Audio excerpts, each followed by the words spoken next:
Mandela mengatakan pendidikan adalah senjata paling ampuh untuk mengubah dunia. Sementara ada seorang pakar kehidupan dari India mengatakan tidak ada akhir untuk pendidikan.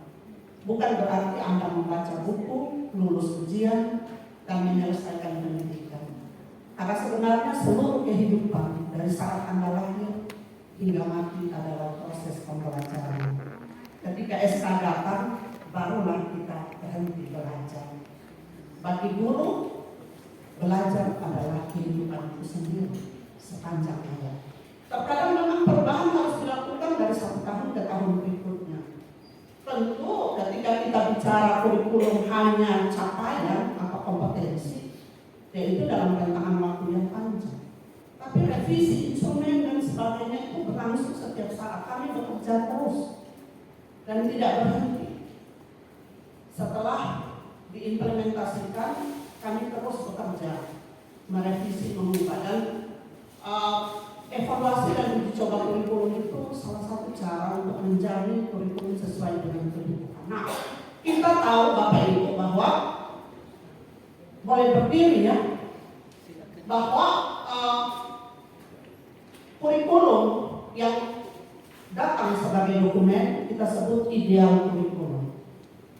Sementara the real kurikulum adalah kurikulum yang diimplementasikan di kelas oleh Bapak Ibu.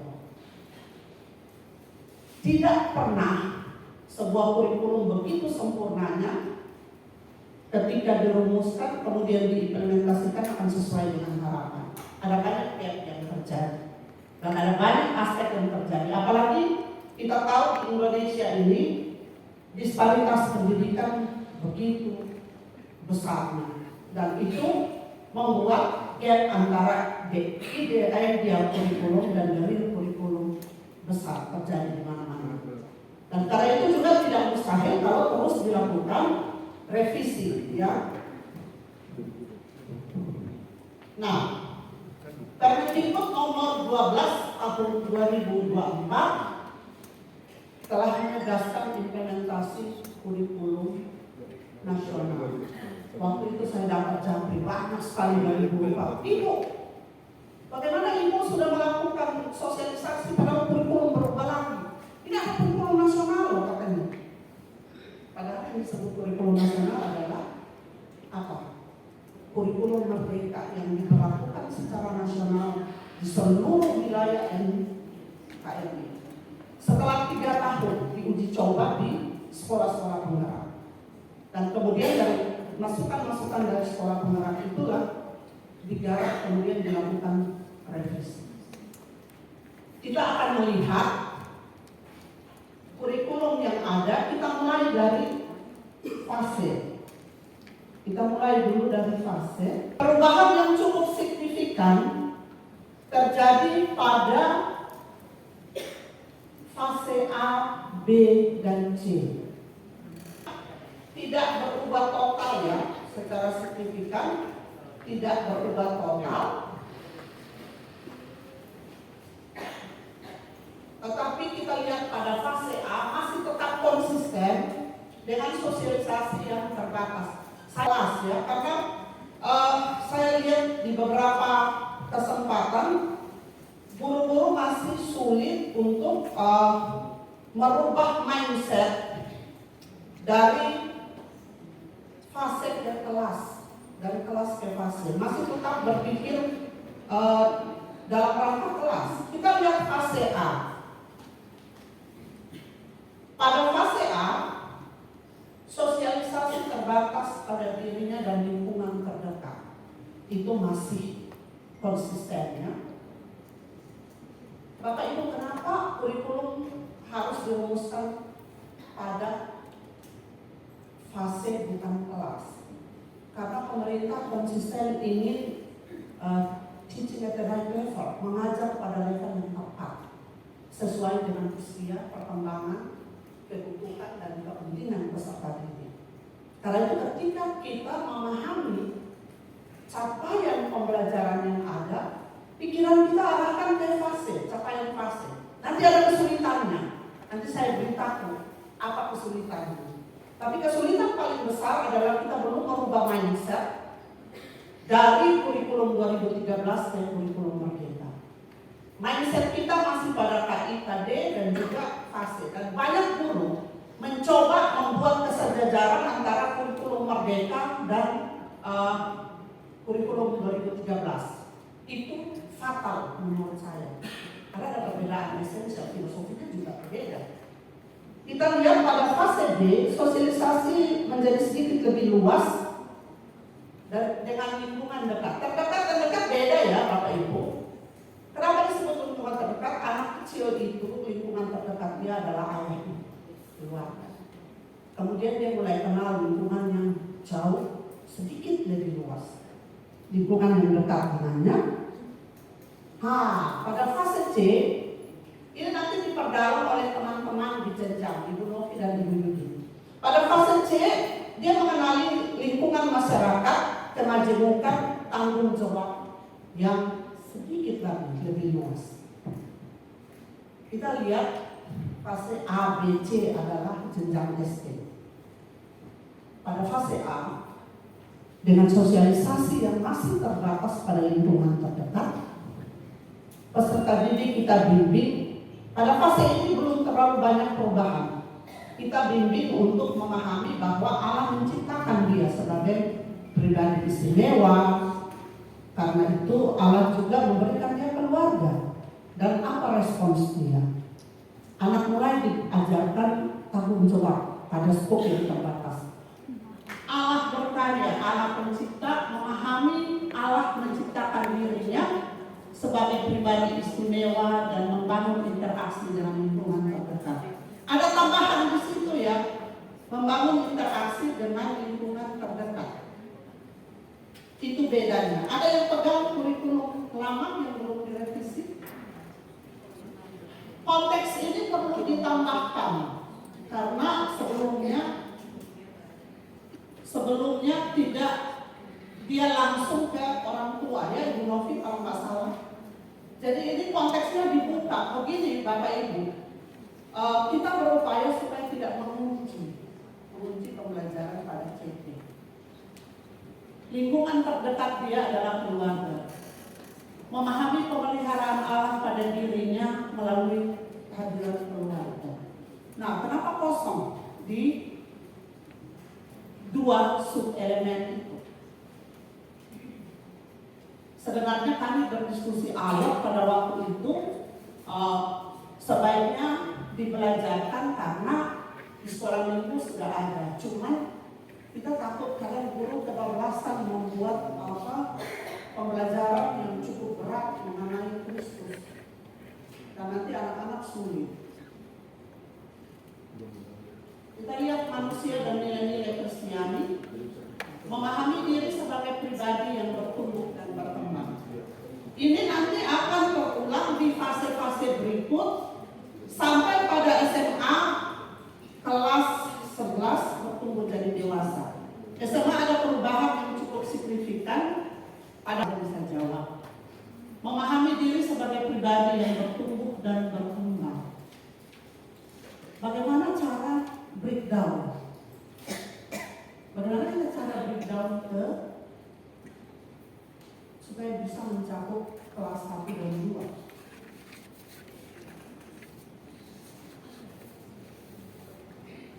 Dalam CP, isi CP itu apa Bapak Ibu? Satu, ada kompetensi. Jangan diam-diam. Kalau misalnya nggak apa-apa, kita sama-sama tersenyum. Kompetensi. Mahasiswa saya yang jawab 100 untuk dia. Guru-guru masih khawatir salah. Pak pengawas, Ibu pengawas ada di sini loh. Nah, ada kompetensi. Kemudian ada apa lagi? Kita lihat. Memahami diri sebagai pribadi yang bertumbuh. Dia punya kompetensi dan konten. Wih. Rupanya setuju semua. Nah, itu yang harus Bapak Ibu jabarkan. Tetapi lihat, di sub elemen Allah pencipta, memahami Allah menciptakan dirinya sebagai pribadi yang istimewa dan membangun interaksi dengan lingkungan terdekat. Ada apa di situ Bapak Ibu?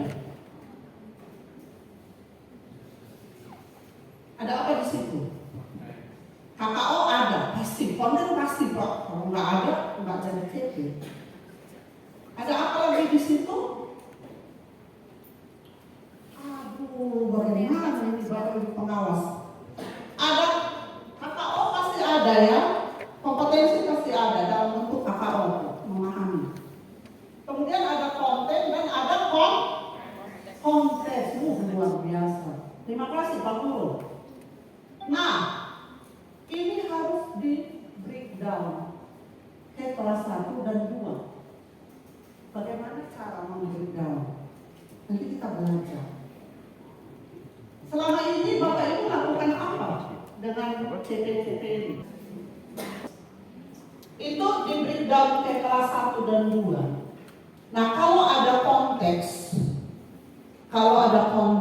dua konteks itu gampang, bisa dipisah.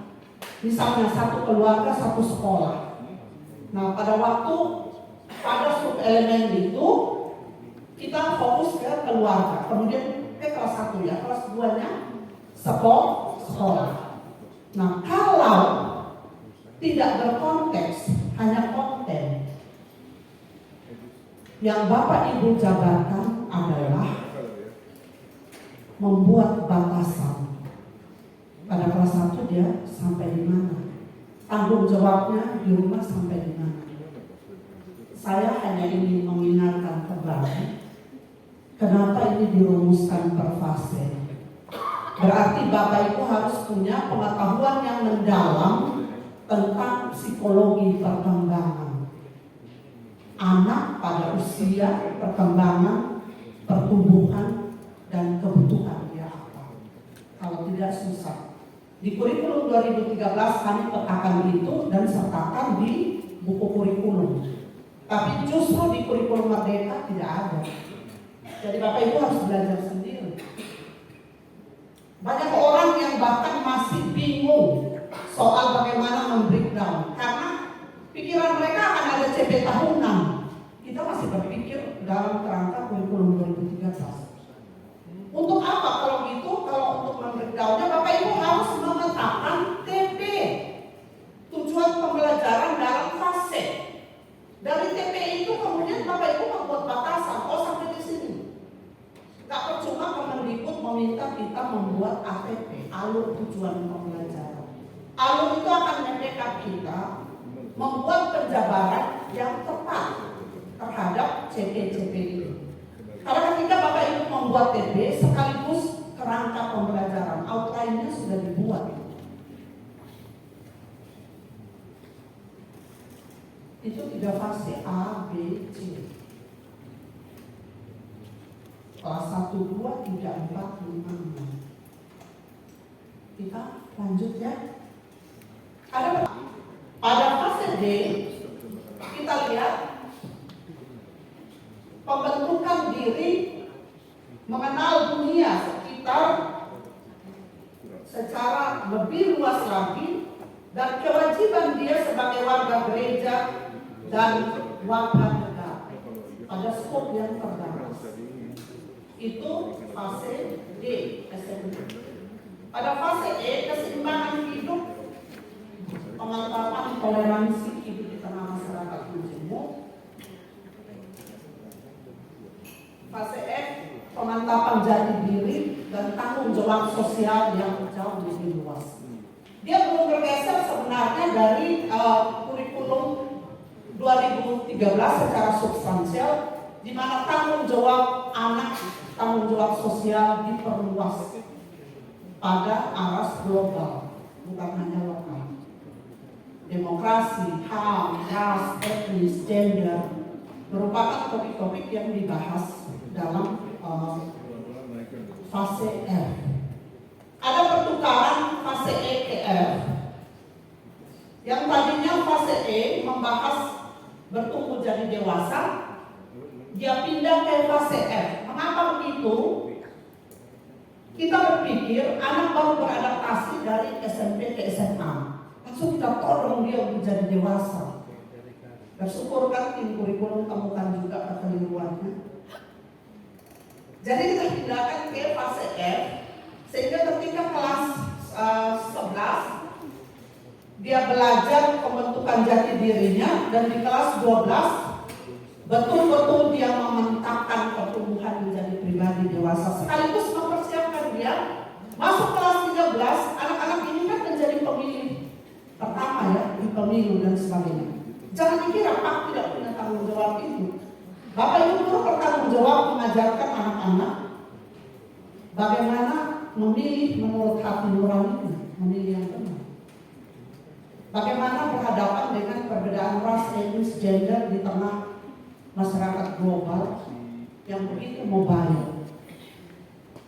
Jadi pada fase F, pemantapan jati diri sebagai remaja Kristen ada di sana. Nah, sekarang kita lihat rumusan-rumusan. Memahami karya Allah dalam hidup manusia yang mengubah masa depan manusia dan dunia. Karya Allah melalui berbagai perubahan yang dihadirkan gereja, perkembangan iptek dan memanfaatkan iptek secara bertanggung jawab. Ini akan ada sambungannya ke fase F. Kita lihat fase D. Bagaimana cara Bapak Ibu membreakdown ke pembahasan tiap kelas? Di sini ada apa Bapak Ibu? Ada kompetensi. Apa lagi? Kenapa kok semua sudah diam? Ada konten konteks. Sekarang saya tanya lagi, kompetensinya yang mana? Yang mana kompetensinya? Memahami. Iya kan? Karya Allah. Karya Allah itu adalah konten. Konteksnya yang mana? Masa hidup manusia sih? Dia ada terdiri dari konten dan kompetensi. Nah, lebih mudah membreakdown. Bagaimana cara membreakdown ketiga?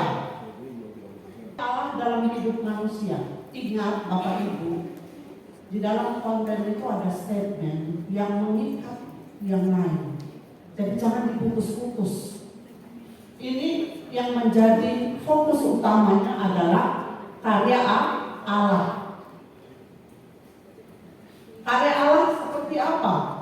Mengubah masa depan manusia dan dunia. Melalui apa? Nah, lihat ada sarana perubahan yang dirumuskan di situ. Guru cenderung hanya melihat segmen awal, bukan utuh secara keseluruhan. Setelah itu nanti menghadapi kesulitan dalam menyusun TP.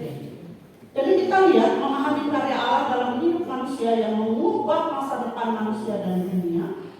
Karya Allah melalui berbagai perubahan yang dihadirkan gereja, perkembangan iptek dan memanfaatkan iptek secara bertanggung jawab. Gereja dan iptek disandingkan. Bagaimana breakdown-nya ke kelas? Itu nanti di tiap fase pasti dibahas. Tapi saya pikir kita berproses dulu di sini untuk melihat bagaimana membreakdown. Siapa yang berani mengungkapkan itu? Udah ada kok sebagian di buku Kemendikbud, saya yang tulis kok kelas 7. Coba TP untuk kelas 7 kita akan buat yang mana? TP untuk kelas 8. Jadi tidak ada CP tahunan ya. Hilangkan itu dari pikiran kita. Yang ada adalah TP fase. Coba.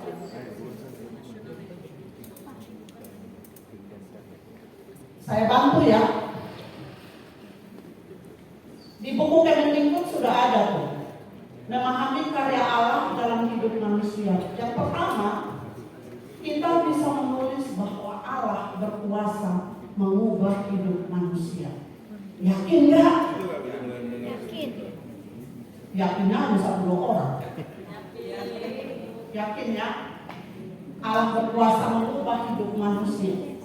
Kemudian di kelas berikut, kelas 8, Bapak Ibu bisa mengatakan Allah mengubah kehidupan gereja Gereja perlu berubah nggak? Ingat, Yesus tak berubah loh. Masa gereja berubah? Manusianya. Yesus kepala gereja, oh betul. Siapa yang bisa nyangkal? Nah, kemudian kelas 9, Bapak Ibu akan membahas apa?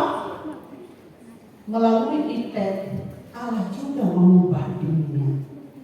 ITEK adalah anugerah Allah.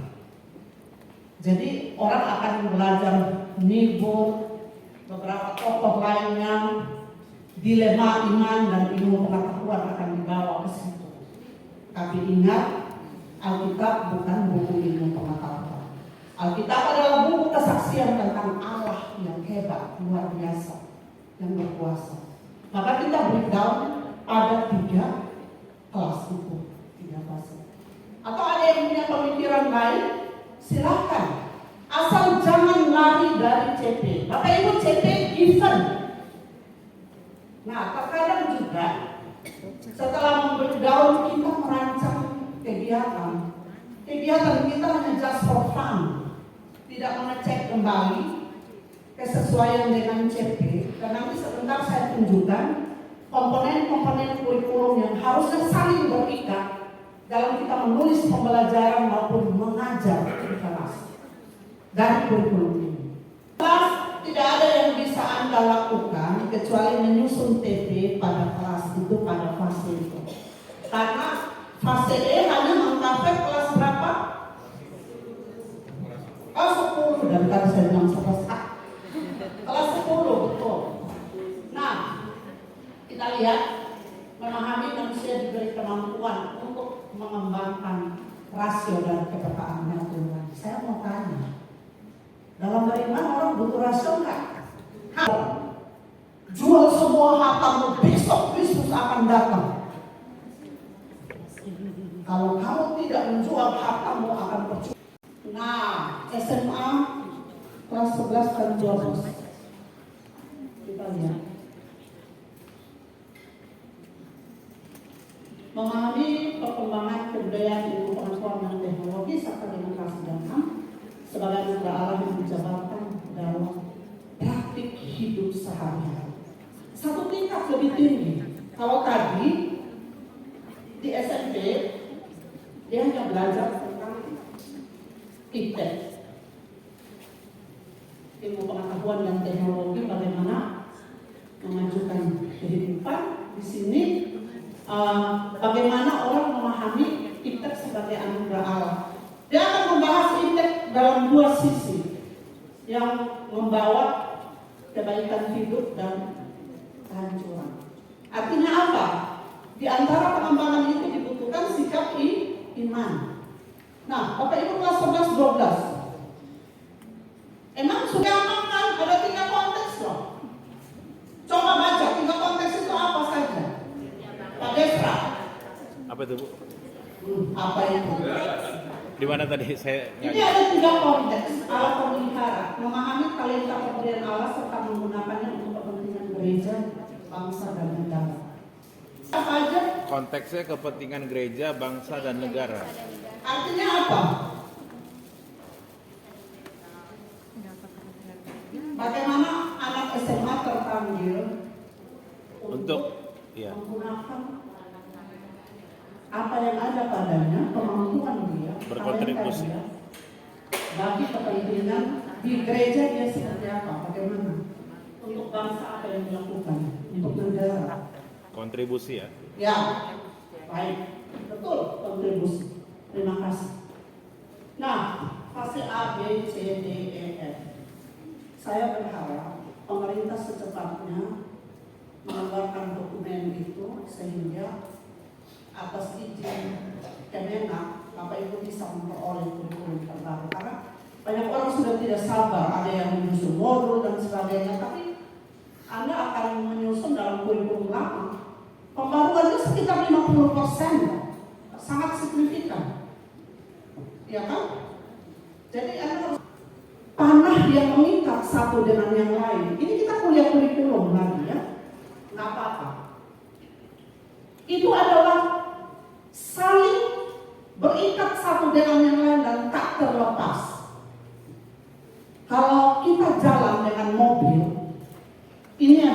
satu rangkaian perjalanan yang harus Bapak Ibu tempuh. Kalau ada salah satu aja melenceng, pembelajaran GAGAL, apa itu? Gagal. Anda menyusun pembelajaran, Anda menyusun instrumen. Acuan utama pokoknya ada pada capaian fase. Dari capaian fase, apa yang ada di capaian fase, kalau tidak ada di TP, Anda gagal. Anda harus menjabarkan apa yang ada di TP pada TP. Itu sebabnya tadi saya mengajak Anda berpikir. Bagaimana memahami CP yang terdiri dari kompetensi, konten, dan konteks. Anda dapat 100 deh kalau sudah tahu itu semua. Dan gampang banget membawa dia ke TP. Nah, ada pertanyaan krusial. Kok kenapa kebanyakan rumusannya kok memahami? Satu sekali lagi, lupakan buku suci Bloom. Dan kita bergerak memakai teori yang beragam. Ini lebih banyak menggunakan tribes and regions, di mana memahami lebih luas dari sekedar 5 langkah yang ditetapkan oleh Bloom. Jadi kita membuka diri, namanya kurikulum merdeka. Kita membuka diri, buku suci Bloom kita tinggalkan dulu. Kita pakai berbagai teori yang bisa mengantar anak mencapai CP. Kenapa ini gini? Karena kan di mindset kami itu belum. Setelah ditunjukkan baru kita lihat, oh kita mengunci pembelajaran ternyata. Dan memahami ini bisa membawa Anda bukan hanya ke pengetahuan. Anda bisa memulai dengan keterampilan sikap baru pengetahuan. Meskipun rumusan CP-nya memahami, Anda bisa menyusun TP dari sikap, keterampilan. Kalau dulu mana bisa, KIKD kan sudah ditempatkan dalam ranah pembelajaran ya. Buku suci yang kita pegang itu belum. Di luar itu kita blok. Tapi sekarang memahami bisa membawa Anda kemana saja. Lebih luas. Ini taatilah alur ini, Anda masuk surga yang kurikulum. Kalau tidak, Anda masuk jurang. Guru-guru sering sekali tidak memperhatikan hal ini. CP kemana, PP kemana, pembelajaran kemana, aktivitas kemana. Padahal aktivitas yang Bapak Ibu susun harus keluar dari TP dan KKTP. KKTP bilang apa? Lakukanlah itu. Saya semangat sekali bicara ini karena di mana saya temukan itu. Beberapa orang yang hadir di sini juga sering kena marah dari saya karena itu. Ini adalah satu rajutan yang tidak boleh sedikit pun melenceng. Bagaimana mungkin akar dari semua itu adalah CP? Akar dipotong mati pohon, ya kan? Jadi Bapak Ibu, apa yang ada di CP harus ada di TP, harus ada di KKTP, harus ada di materi, harus ada di asesmen. Kata Prof. Hamid, Anda hanya menilai apa yang Anda ajarkan. Jangan ajarkan lain nilai penilaian lain asesmen.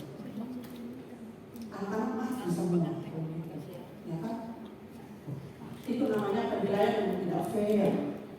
Nah, itu berarti kita belum masuk lagi ke sumatif dan formatif. Banyak yang tersesat mengatakan penilaian akhir itu adalah di akhir pelajaran. Enggak.